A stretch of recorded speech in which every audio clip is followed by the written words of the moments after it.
The year is 2154. Our planet has been ruined by environmental catastrophe.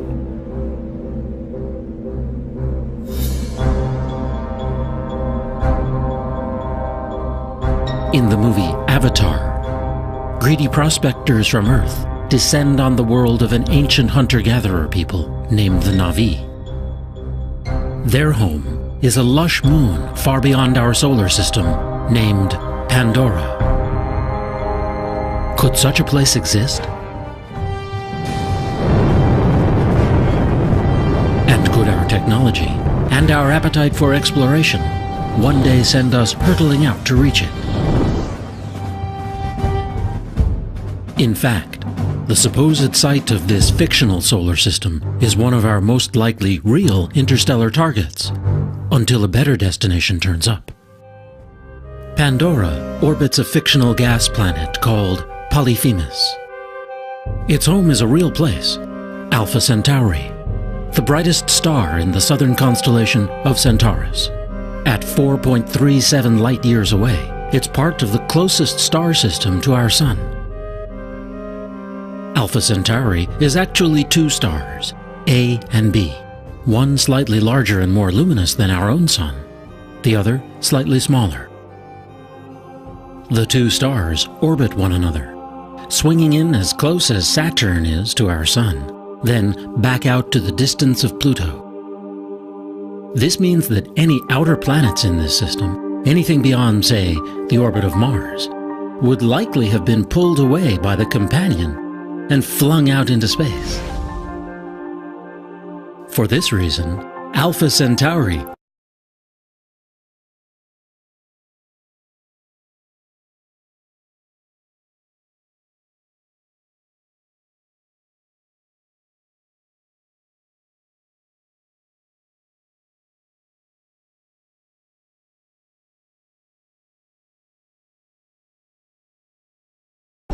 That world is about the size of Jupiter, and it has planet hunters excited.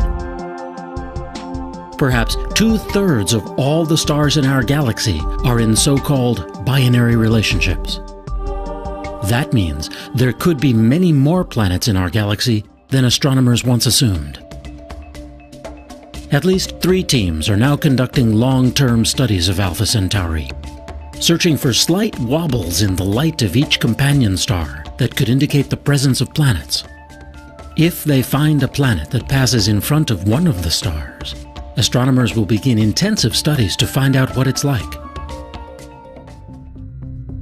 One of their most promising tools will be the James Webb Space Telescope, scheduled for launch in 2014 or 2015. From a position 1 million miles away from Earth, it will deploy a sun shield the size of a tennis court and a mirror over 21 feet wide. The largest space telescope ever built, it will offer an extraordinary new window into potential solar systems like Alpha Centauri. With its infrared light detectors, this telescope will be able to discern the chemical composition of a planet's atmosphere. And perhaps whether it harbors a moon like Pandora. One prominent planet hunter predicted that if a habitable world is found at Alpha Centauri, the planning for a space mission would begin immediately. Here's that star duo seen by the Cassini spacecraft, just above the rings of Saturn. To actually get to this pair of stars, you'd have to travel as far as the orbit of Saturn, then go another 30,000 times further. Or put another way, if the distance to Alpha Centauri is the equivalent of New York to Chicago, then Saturn would be just 1 meter away. So far, the immense distances have not stopped us from launching missions into deep space. In 1977, the twin Voyager spacecraft were each sent on their way aboard Titan III Centaur rockets. After a series of gravitational assists from the giant outer planets, the spacecraft are now flying out of the solar system at about 40,000 miles per hour. They're moving so quickly that they could each whip around Earth in just 45 minutes. twice as fast as the International Space Station. Voyager 1 has now traveled over 110 astronomical units. That's 110 times the average distance between Earth and Sun, or about 10 billion miles. But don't hold your breath. If it was headed in the right direction, it would need another 73,000 years to travel the 273,000 astronomical units to Alpha Centauri. When it comes to space travel, we've yet to realize the dream forged by rocketeers a century ago. A Russian schoolteacher, Konstantin Tsiolkovsky, inspired generations of space visionaries with sophisticated ideas about multi-stage launch vehicles.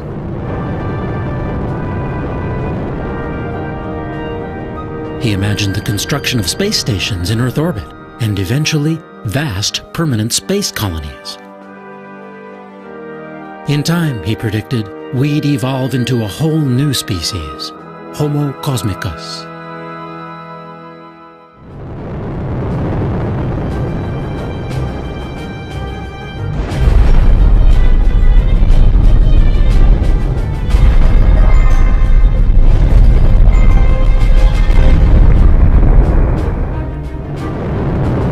Since then, rocketry's greatest advances have centered on ways of containing explosive propellants and methods of maintaining stable flight at high speeds. The problem is that chemical rockets are just not efficient for long-distance space travel. To reach the speed needed to enter orbit around Earth, 17,500 miles per hour, the space shuttle must carry 15 times its weight in fuel. And that's efficient compared to some other rocket systems. And you'd need to be traveling more than 25,000 miles per hour to break free of Earth's orbit and go anywhere else.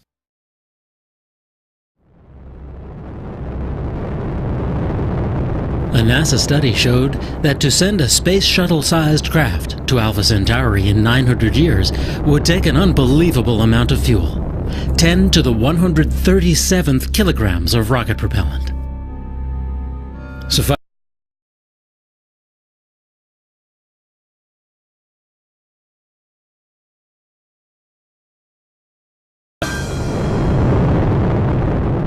While only a very tiny percentage of NASA's budget goes to advanced propulsion, there are some promising ideas on the drawing board.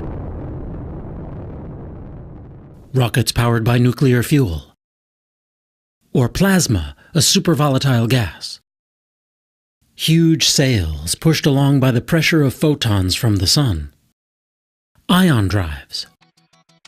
But to reach Alpha Centauri within a human timescale, we'll have to go with the most potent fuel in nature that we currently know.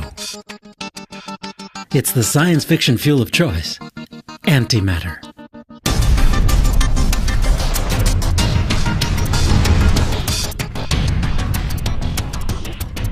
In James Cameron's Avatar, hybrid nuclear fusion and antimatter engines power a mile-long interstellar spaceship.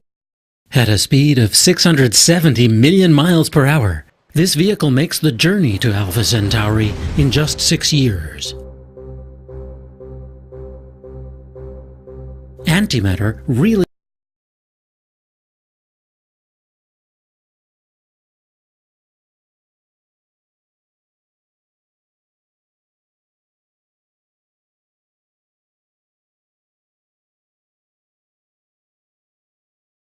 of energy.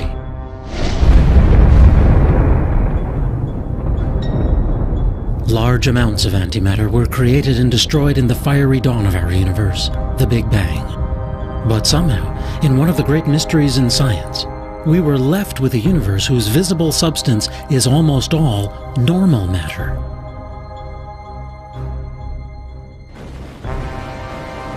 The universe still produces antimatter through powerful collisions, such as a jet from a black hole slamming into a cloud of gas.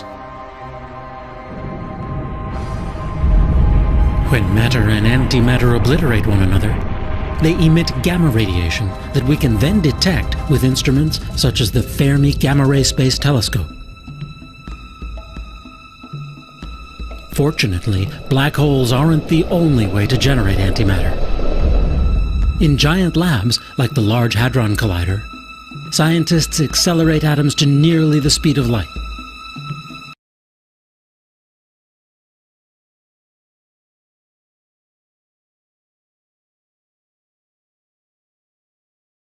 But it's incredibly expensive.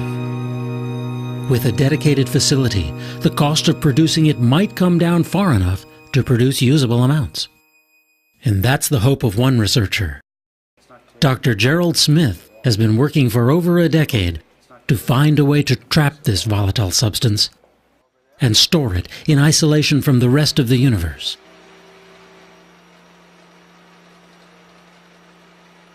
Smith and his colleagues have designed a trap the size of a cigar case. It sits within a tank filled with liquid nitrogen and liquid helium, designed to cool it down to 270 degrees below zero.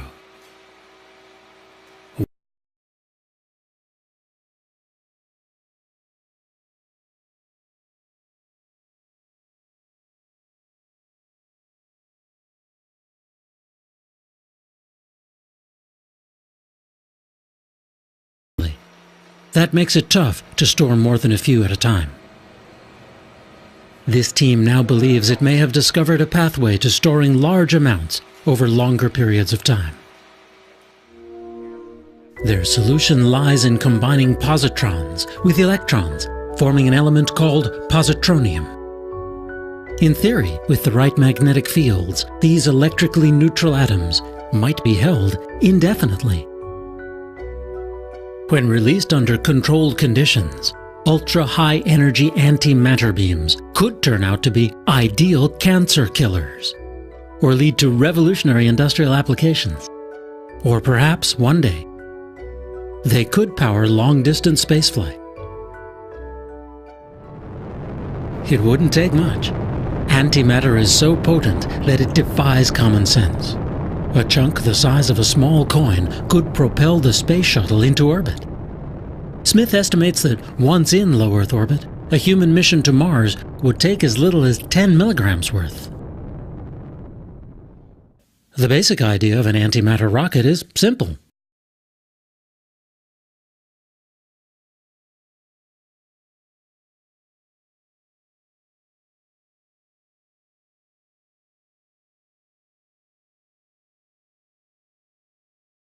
Another design uses a sail.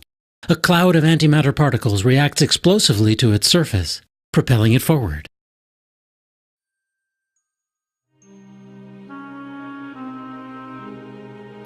Short of traveling to another solar system, there may be good reasons to contemplate developing antimatter propulsion. A preliminary mission would speed beyond the orbit of Pluto, sending back close-up images of dark planet-like objects that ring the solar system out in the Kuiper Belt. A longer-distance probe could reveal new details about the Oort cloud, a vast realm of comets that envelops the solar system. Once out there, it could sample particles that make up the interstellar medium, or send back unique data sets on dark matter, the invisible stuff that makes up the overwhelming portion of our universe. To make it all the way to Alpha Centauri within 50 years, an antimatter probe would have to gradually accelerate to around 10% the speed of light. That's 67 million miles per hour. It would then gradually decelerate as it approached its destination. At those speeds, hitting even a grain of dust could destroy the spacecraft, so it might be best to slow the journey down to a century or more. It's safe to assume for now that we would only send a probe to Alpha Centauri if we discovered a habitable world. There may be other choices in our solar neighborhood. They include Proxima Centauri, a red dwarf star 4.2 light-years away that may be gravitationally bound to Alpha Centauri.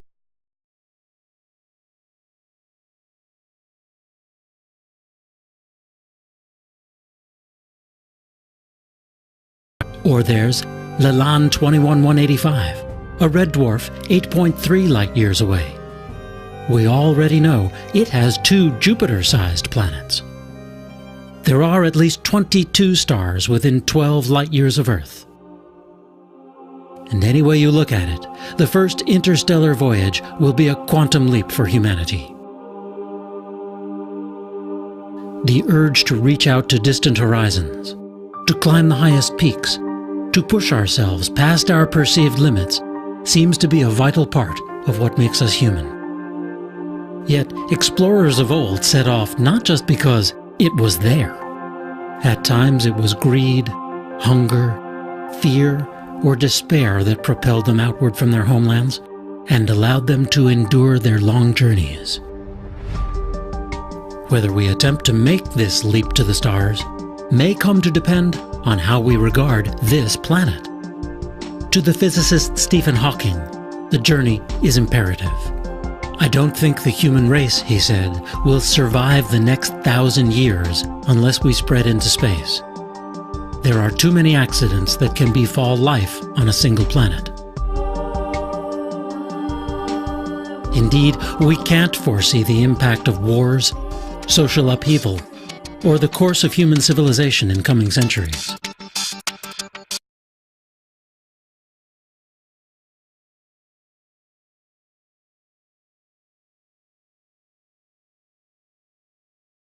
Technological advances that might make such a mission possible could revolutionize many other aspects of life on this planet. The ever-increasing rate at which numbers of transistors can be placed inexpensively on computer microchips has become a metaphor for the advance of all technologies in this century. From a few thousand transistors on the first printed circuits of the 1970s, computer chips now have billions etched onto their surfaces. Even that number could seem amazingly small in another few decades. Many observers forecast a steep rise, even an acceleration, in the pace of invention and basic research, and for whole new solutions to the problems of energy, food production, health, and more. On the other hand, major periods of scarcity may loom. In the 20th century, the world saw the largest increase in its human population, from less than 2 billion up to 6 billion. The world's population is now around 6.8 billion. It's expected to reach 9 to 10 billion by the year 2040, with the biggest gains in Asia and Africa. According to a recent UN report, the world will have to produce 70% more food by the year 2050, and at least that much more energy to sustain its population. And the scarcity of just simple clean water in some regions is already frightening. Now throw in environmental impacts, like rising sea levels, or the spread of deserts linked to a gradually warming climate. The culprit, to most scientists, is rising emission of greenhouse gases like carbon dioxide since the start of the Industrial Revolution. This map charts rising temperature readings from the year 1885 through to the present. In some places they've gone up by as much as 2.5 degrees Fahrenheit. Computer models project the trend out to the end of this century. Depending upon population growth, energy use, and conservation, temperatures could rise anywhere from 2 to 11 degrees more. Will technological advancements allow us to halt the degradation of our natural environments and increase the carrying capacity of our planet? Will we find ways to mitigate the impacts of war, natural catastrophes, or political upheavals? No doubt, if or when we launch our first mission beyond this solar system, the occasion will spur reflection on who and what we have become as a people, as a planet, just as the first missions to the moon and our neighboring planets once did. At first, we'll send a probe designed